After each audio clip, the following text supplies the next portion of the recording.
Hi everyone, welcome to Dimes with Dhruvi. In this video, we're going to be taking a closer look at a traditional 401k plan. We're going to be looking at how much to put away every paycheck, where's the money going that you are actually putting into this traditional 401k plan, and what are some of the alternatives to a traditional 401k plan. Now you may be thinking, hold up, wait, I don't even know what a traditional 401k plan is and what are its benefits.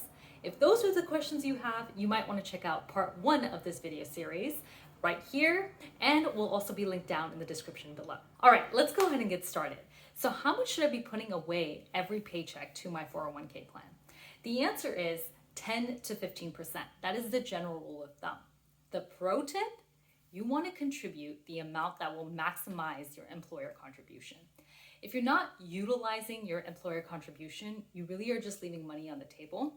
But depending on your finances, if it is not possible to contribute 10 to 15%, that's okay. At least contribute 5%, 3%, whatever it is. Some contribution is always better than no contribution. One thing to actually keep in mind about contribution limits is that there is a limit. The limits vary from year to year, but as of 2023, the contribution limit for a single year of a traditional 401k plan is $22,500. Okay, so we just went over how much you should be putting away every paycheck. Now, where is this money going that I'm actually putting away?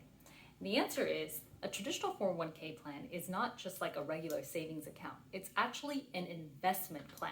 So when you contribute to the 401k plan, you are actually investing that money. And you're investing in the securities market, which means stocks, bonds, money markets, index funds, mutual funds. There's a plethora of options. And if you're anything like me, when I first started, I didn't really have that much investing knowledge, and the amount of options there were frankly overwhelming.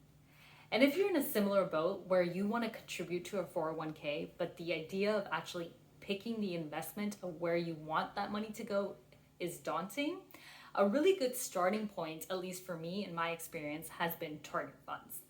And a target fund is a type of mutual fund.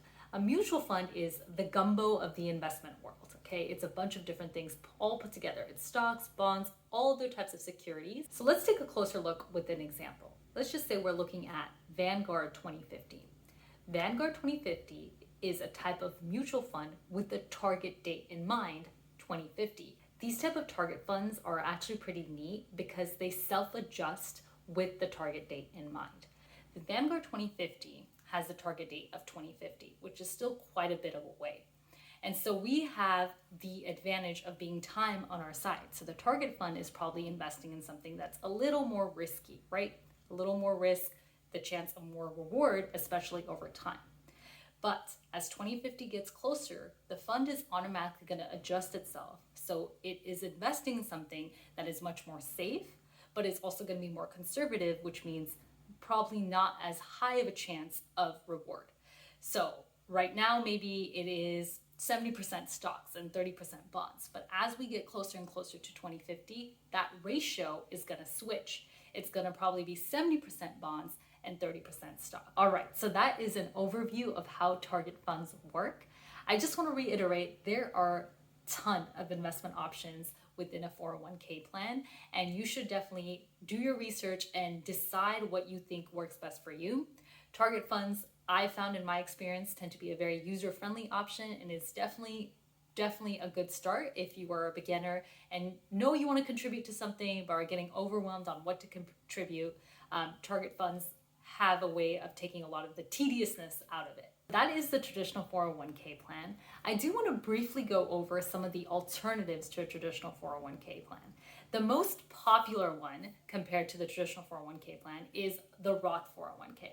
And the Roth 401k is very similar to a traditional 401k plan. The only caveat is unlike in a traditional 401k plan where your taxes are deferred and you pay the taxes when you withdraw that money in retirement, in a Roth 401k plan, you pay the taxes up front. So when you are contributing to your Roth 401k, that is the time you will pay taxes.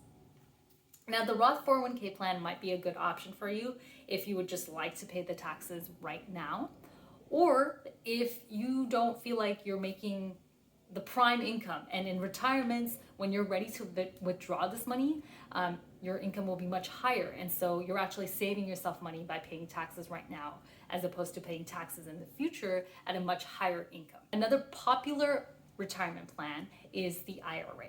The IRA stands for Individual Retirement Accounts, and it does function very similar to a 401k, except that is not through an employer. It is individual, so you don't need an employer in order to open an account. There are two popular types of IRA plans, the traditional IRA and then the Roth IRA. The traditional IRA functions very similar to the traditional 401k plan in that your taxes are also deferred and you will pay taxes when you withdraw money out of the traditional IRA plan. The Roth IRA works very similar to the Roth 401k in that you pay the taxes up front, and when you withdraw the money from your Roth IRA, you will not owe taxes at that time. I will definitely be making another video going over the IRA plans, both traditional and Roth, in full detail, but I just wanted to touch upon it in this video. All right, that is it for this video. In this video, we talked about how much to contribute to a traditional 401k plan, where is that money actually being invested into, and what might be a good investment option, especially for beginners, and what are some alternatives to a traditional 401k plan. Thank you so much for watching. If you found this video helpful, please like, share, and subscribe down below, and I'll see you next time.